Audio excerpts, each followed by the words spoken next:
Hey everybody, welcome back to JT channel, and today I am standing up. And I know that doesn't seem important to you guys, but with me being off work for the next 2 weeks, I'm not going to be doing a whole lot of moving around if I don't make myself move around, so I decided to stand up today. Once again, we are outside. You can see the beautiful backyard we got going on here. This is just a tree that the camera's in front of. But yeah, so today I'm going to be standing up. I've got my handy dandy notebook. I have a wrist brace on my other wrist. I've got coffee over here, little mug. It's actually my wife's mug. It says, "Don't mess with Mama Stories, you'll get your ass kicked." Coffee. And I have the chair I usually sit in outside is sitting next to me so I don't sit down. But today I am going to walk you through the MAW pay-per-view schedule and event schedule. I say pay-per-view because that's what I call them. I know WWE calls them premium live events now since you're not pay-per-views anymore. So if I use the word pay-per-view, I'm just talking about our big events. And then, of course, our special events that we have on the other months and other things that might go on, things I did before I started this on YouTube at least. I will start by saying that we used to have 12 PLEs, pay-per-views, just like WWE. We'd have one every month. But when AEW started, I thought it was a really good idea to have one every like 3 months, because it just works better that way. That gives you a bunch of time to do other stuff on TV. Again, I'm just using the phrases I would use if this was WWE, AEW. It's not, obviously. But again, you can have like television feuds and you can have special events on TV, and then you can like build major storylines for the pay-per-views and save your biggest and best matches for those shows. So that's what we did. I did write down here that we used to have NXT. NXT was a competition show for young up-and-comers, and then it became a proving ground / developmental territory for WWE. It used to be black and gold and all heavy metal and grungy and wonderful, and then it became NXT 2.0, and it was bright and colorful. Now it's just kind of like its own third version. But basically, that's where young up-and-comers develop their talents. We had a version that was the competition version, where a pro trained a rookie. The first version of that I did, Eric Lass was my rookie. And my second version was O'Reilly. Both of them have had great careers here in MAW. O'Reilly's a former world's champion, actually, now. And then we did the NXT like they do now, where it's a developmental territory. And the first person I created for that NXT with Anthony McCarthy. That's why it's such a big deal that he won the Rumble. He was the first superstar in that NXT. He was our first NXT champion. He was our first 2-time NXT champion. And now he's won the Royal Rumble. He's the first NXT star to win the Royal Rumble. So it's just like, I don't play MAW. I let it happen. I just let the computers do what they do. And it's really cool that he got to win the Rumble.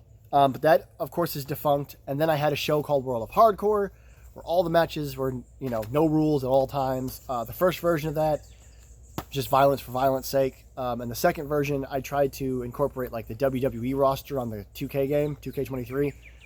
And I had like 2 belts. I had the Blood for Blood title, which was a First Blood championship, and the World's title.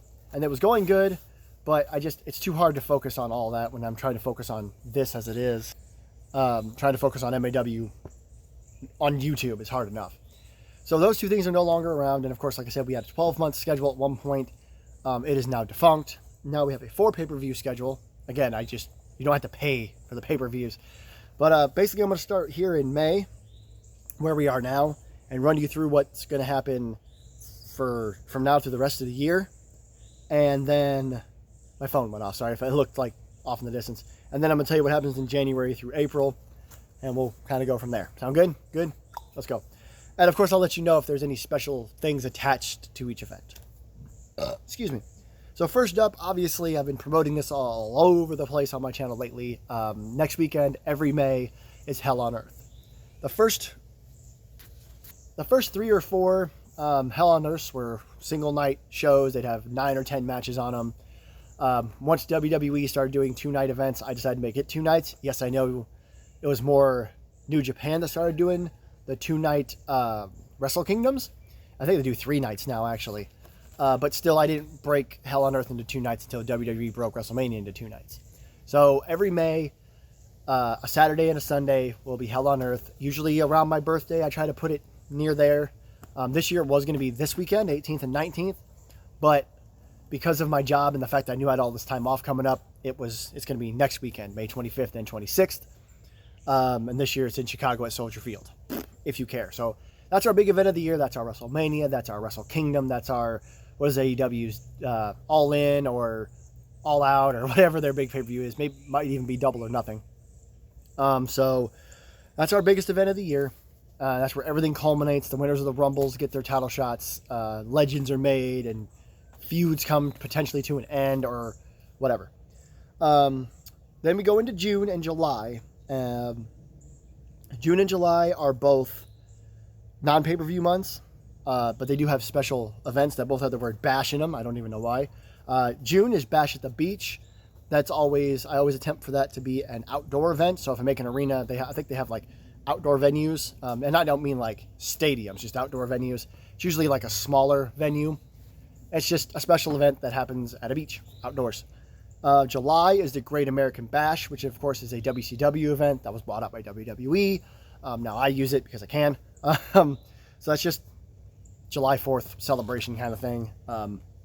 It's not a personal thing. I don't really celebrate July 4th, but that's a different video for a different day. But it is a cool pay-per-view. It's had some good moments. So Great American Bash in July. Then in August is Monsters and Mistresses Ball. This is a pay-per-view, and it is a two-nighter. Now, it used to be one night as well. Most pay-per-views are one night. Really, big companies only do their major pay-per-views as two nights. The reason this is two nights is because this is an all-stipulation show. And I think 2 years ago, I decided I wanted the men's and the women's sides to have their own nights, their own shows. Or at least one side was men heavy, one side was women's heavy, so that the women could have their big moments. Might even just been last year. So, like I said, this is an all stipulation show. Every single match has to have a stipulation attached to it. So that means one night it's all the men fighting in their feuds or for titles or whatever.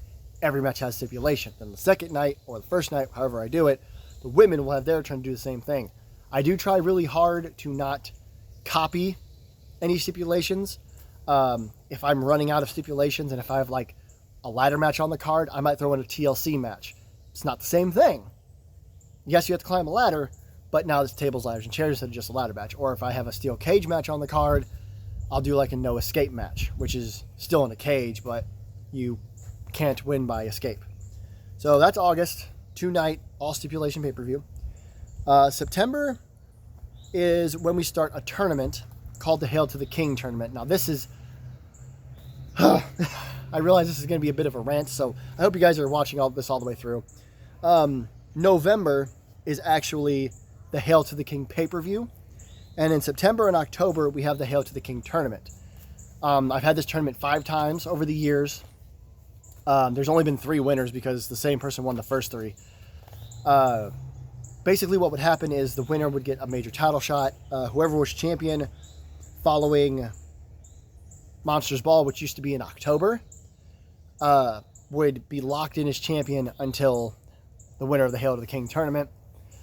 Because we would just, no specialty things or whatever. And when we moved to August, it kind of stayed the same way for a while. Where whoever retained the title, whoever was champion in August, would stay champion until November. And wouldn't have to defend their title for 3 months. But that's changed last year. Well, we'll get to November in a second. But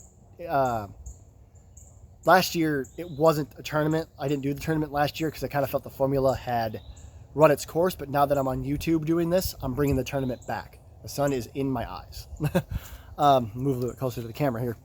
So, all right, I moved over a little bit. Anyway, but I decided to bring back the tournament this year. The Hail to the King tournament, there is no special event in September. This is just when the tournament is kind of decided and figured out. But the thing is with the Hail to the King tournament is it's the entire roster. It's a reset. Every August or September, basically, we reset the field. No number 1 contenders, no nothing, and everyone is eligible and in this company-wide, roster-wide tournament to determine the number 1 contender. We also do have a Hail to the Queen tournament. So those will both start around September, probably. But then in October, we have Halloween Havoc, which is another WCW property that now NXT uses, I believe. Obviously, it's a Halloween theme show. There's usually a couple of specialty matches on there. Nothing crazy. It's a Halloween theme show. There is every chance that the Hail to the King and Queen finals will take place at Halloween Havoc. Because the winner, like I said, it's the whole company, the whole roster is eligible. So we might try to, once Monsters Ball ends, we'll set the tournament up and try to run it all the way to Halloween Havoc for the rest of August and all of September and into October. The tournament will obviously continue that month as well. So Halloween Havoc could, I think last year, or 2 years ago, the last time I had the tournament, that was where the finals of each tournament took place. So there you go. In November, we have the Hail to the King pay-per-view. For those of you who don't know, Hail to the King is a song by Avenged Sevenfold, and when I heard it when it first came out, I thought that sounds like an awesome name for an event. Last year, Hail to the King was a different event. It was called Hail to the King Gold Rush. Instead of doing the tournaments, the two major world title tournaments, we just had every championship on the line. I think the only match that wasn't a title match was JT versus Neos. I told you that rivalry is the biggest rivalry in the company right now. They had I think a Philadelphia street fight or something. And once that match ended, the next 7 matches were all title matches. And that was fun. But like I said, now this year what's going to happen is the winners of the Hail to the King tournaments will get championship opportunities at Hail to the King. So in October, we'll do the finals. And then for the next month, we have time to build the feud. Whoever won each tournament can build the feud with the world champion in question. Last year, we also did something very unique called Full Metal Mayhem. Now, some of you may know what that is. It's basically TNA, Impact Wrestling's version of the TLC match. They couldn't call it that because WWE copyrights everything. They couldn't call it tables, ladders, and chairs. So they called it Full Metal Mayhem. It's a ladder match, whatever. Last year, there was a huge feud between, like, the Anderson brothers and some of their friends, and then Neos and Grodd and Predator and Freddy, and it was this huge rivalry. I think Alexander Winters was involved. Anyway, what we decided to do was we took it and we made it an 8-man tag team ladder match. So 4-on-4 in a ladder match, basically. And it was really crazy. It was brutal. It was all over the place. Neos Diablo pulled down the briefcase, and the winners all got championship opportunities for the tag titles, the Monster Weight title, and the Middle Earth title in January at an event that I don't know if we're going to keep doing, but I don't know if we're going to do Full Metal Mayhem every November or October or whenever I did it. But I think it was a cool concept that we might bring back later on. You know, just these two factions brawling it out with, you know, something hanging above the ring. Like, how do you do that? How do you have an 8-man tag team match 4-on-4 and somebody able to climb and grab something from the rafters? So that's November. December is Cold Wind Blows, another special event. Last December, it featured a match called the Bunkhouse Stampede. Now, if you look that up, you're going to see a bunch of different descriptions and whatever. For me, it was just like a 6-man, no rules, one fall to a finish matchup where the winner got a World's Championship opportunity. I don't know if we'll do that every year. Again, it was kind of like a tournament almost. Like, we had 6 weeks in a row where we had 6 matches, 6 qualifiers, and those 6 men fought off in the Bunkhouse Stampede, which was, you know, a great, brutal, fun match. But I don't know if we'll do it every year. It was a riot last year, so maybe we'll do it again. I don't know. But December is Cold Wind Blows. January, this past January, we had New Year, New York, where the first Thursday of the year we had a show in Madison Square Garden, and the winners of Full Metal Mayhem got their championship opportunities. So that's a super short version of that. I don't know if we'll do it again next year, but maybe we will. And then also in January is Ladies Night Out, an all-female special edition of Inertia, where it's just all women's matches the whole night, where we shine a spotlight on the women's division to kick the year off. Then February, of course, is the Rumble. You guys have seen that. 2 Royal Rumble matches, men's, women's. Winners get to have championship opportunities against whoever the champion is at Hell on Earth. March, you've also seen, which is Madness. When I was looking through my notes earlier, which are on this phone, it used to be called Major Madness for MAW, Major Action Wrestling. But I cut that and just started calling it MAW Madness. This year, of course, it featured War Games. I don't know if it'll feature War Games every year. Maybe, maybe not.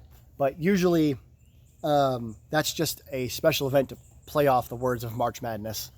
That's the only reason I do it. Nothing special about it normally. And April, of course, is Roulette Night. I was looking forward to doing this one on the channel, but it's where I get like a spinning wheel app or something, and it's just like Raw Roulette or Spin the Wheel, Make a Deal, which was WCW's thing.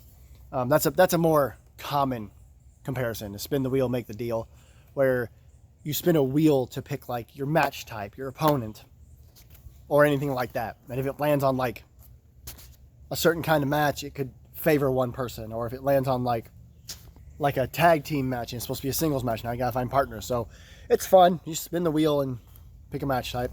And then of course we're back to May with Hell on Earth. So that is the pay-per-view event schedule for MAW. It's card subject to change. Excuse me. You never really know what's going to happen in pro wrestling. So, you know. So I'm very excited for the people that watch this. If you did watch it, thank you very much. I was out of frame because it means a lot to me. I know I said I was out of frame. Anyway, thank you very much for watching, because of course this means a lot to me. If you watch this, that means you're curious about the pay-per-view and event schedule. So look forward to potentially tomorrow. I'm hoping to be the MAW Hell on Earth match card reveal. I couldn't think of the proper terminology. But yeah, so hopefully tomorrow I'm going to get my best outfit on, make my hair look a little better, and I'll jump into my Johnny Gomez persona, and he's going to walk you through the matches. I do not have them set by nights, other than night 1 will be the Women's Championship and night 2 will be the Men's World Championship. So other than that, Johnny Gomez is just going to run you through the matches, let you know what's going on. There's a lot. There's 11 matches. I think I mentioned that before. I keep wanting to mention it, so that if you plan on watching Hell on Earth, you know what you're getting yourself into. They're going to be 2 really long videos. And then after that, I will probably be filming Hell on Earth throughout the week, because this weekend, or the 25th and 26th, I'm going to be very busy. So they'll be recorded, ready to go, and they'll just upload. I'll upload them, but they won't be public until Saturday and Sunday. So I guess I'll just go back to saying thank you everybody so much for watching. Hope you enjoyed this, me standing up. It's been different. I enjoyed it. Look forward to other things that aren't MAW related. Obviously, I know I've been doing a lot of MAW stuff. That's because this is our biggest event of the year. And then after Hell on Earth, I'm hoping that following Thursday, I believe the 30th, we're going to get back on schedule. Back on every Thursday MAW. If I'm working a lot, I'll pick the shortest day, get it done. If it can't be a Thursday, it'll just be every week, but I'm aiming for Thursday. And then we'll be back on track for the Bash at the Beach in June, the Great American Bash in July, and we'll just keep going and going and going. So thank you everybody so much for watching. I almost fell out of frame again. Don't forget to like, share, and subscribe. Let me know if you're looking forward to this year's MAW, and if you're a fan of MAW, thank you for being patient. No, I don't have 2K24, so I'm on 2K23, so I guess the next time I see you, I won't be JT, I'll be Johnny Gomez, but until then, I am JT. This is JT Channel. I did that backwards, and we will see you next time. What you buy?